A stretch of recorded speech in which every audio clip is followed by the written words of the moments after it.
নমস্কাৰ যোৱাকালি বলংগমজি অৰ্থাৎ বকুলীয়া লিজ পটাৰ বিষয়টো লৈ পেলাই যিটো প্ৰতিবাদ কাৰ্যসূচী অৰ্থাৎ যিটো সভাই আয়োজন কৰিছিলে সেইখন সভাত নন ট্ৰাইবেলৰ নাম লৈ পেলাই যিসকলে খিলঞ্জীয়াৰ অসমীয়াৰ কথা কৈছিলে সেইটো দুৰ্ভাগ্যজনক আৰু সেইটো লাজ লগাৰ বিষয়। আজি আমি ইয়াত আমাৰ বেংগলী বিহাৰী আমাৰ যিমানটা সম্প্ৰদায় আছে গতিকে এই সম্প্ৰদায়খিনিক লৈ আমি আন্দোলন আমি গঢ়ি তুলিম।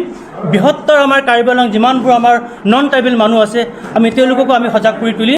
উক্ত সভাত আমি দেখিছো তাত বহিৰাজ্যৰ পৰা অহা অৰ্থাৎ অনা অসমীয়া বিহাৰী বঙালী সকলো তাত উপস্থিত আছিলে। এতিয়া কথাটো হ'ল সেইখিনি সভা খিলঞ্জীয়াৰ সভা আছিলে নে অনা অসমীয়া অৰ্থাৎ নন ট্ৰাইবেলৰ সভা আছিলে?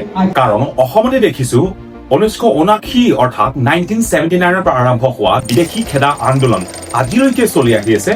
কিন্তু তেনে ক্ষেত্ৰত আপোনালোকে অনা অসমীয়া বিহাৰী বেংগলী সকলক লগত লৈ পেলাই ভূমি অধিকাৰ বিচৰা ইয়াৰনো কিবা অৰ্থ আছে নেকি? কাৰ্বি আংলঙৰ মাটিত এতিয়া অনা অসমীয়া বেংগলী বিহাৰী অৰ্থাৎ বহিৰাগতৰ দপদপনি বেছি। সেই উৎপাত কৰাৰ সুবিধা কোনে দিছে? আপোনালোকৰ দৰে অসমীয়া নহয়নে? আৰু এটা কথা বুজক, আমাৰ এই বহু অসমীয়া মানুহক ব্যৱহাৰ কৰি পেলাই মাটি কিনাৰ আৰু বসতি স্থাপন কৰাৰ সুবিধাও লৈছে। আমি দেখিছো শুনিছো আৰু লাজো পাইছো। আজি অন্যহাতে আপোনালোকে জনা উচিত কাৰ্বি আংলং জিলা হৈছে সংবিধানৰ 6ষ্ঠ অনুসূচীৰ অৰ্থাৎ 6th schedule area specially tribal সকলৰ কাৰণে প্ৰটেক্টেড এখন জিলা। ইয়াত সংবিধানে কৈছে ইয়াতে নন ট্ৰাইবেলে মাটি কিনিবও নোৱাৰে, বেচিবও নোৱাৰে আৰু বেহা বেপাৰ আদিও কৰিব নোৱাৰে। এতিয়া আপোনালোকে ভাৰতীয় নাগৰিক হিচাপে 6th শিডিউল বিৰোধী কৰা অৰ্থাৎ সংবিধান বিৰোধী কৰা কথা কোৱা কিমান সমৰ্থনযোগ্য?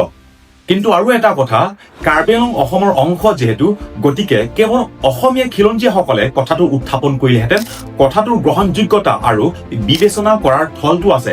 কাৰণ আপোনালোক আমাৰ মৰমৰ অসমীয়া। কিন্তু লজ্জিত কথা, অনা অসমীয়া বিহাৰী বেংগলীহঁতক লৈ পেলাই যিটো কথা তেওঁলোকে ক'লে বা যিটো কাণ্ড তেওঁলোকে কৰিলে সেইটো নিন্দনীয়।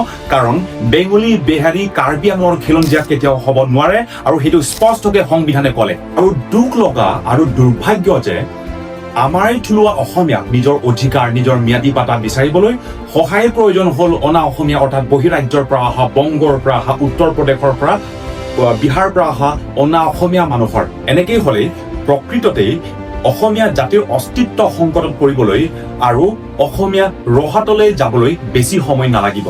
শেষত এষাৰি কওঁ, বিশ্ব বিনন্দীয়া বুলি অনুভৱ কৰা প্ৰতিজন অসমীয়া, তুমিতো জানা এটি কথা, আপোন মাতৃৰ অশ্ৰু নমচিলে বিশ্বপ্ৰেম হ'ব বৃদ্ধা। নমস্কাৰ।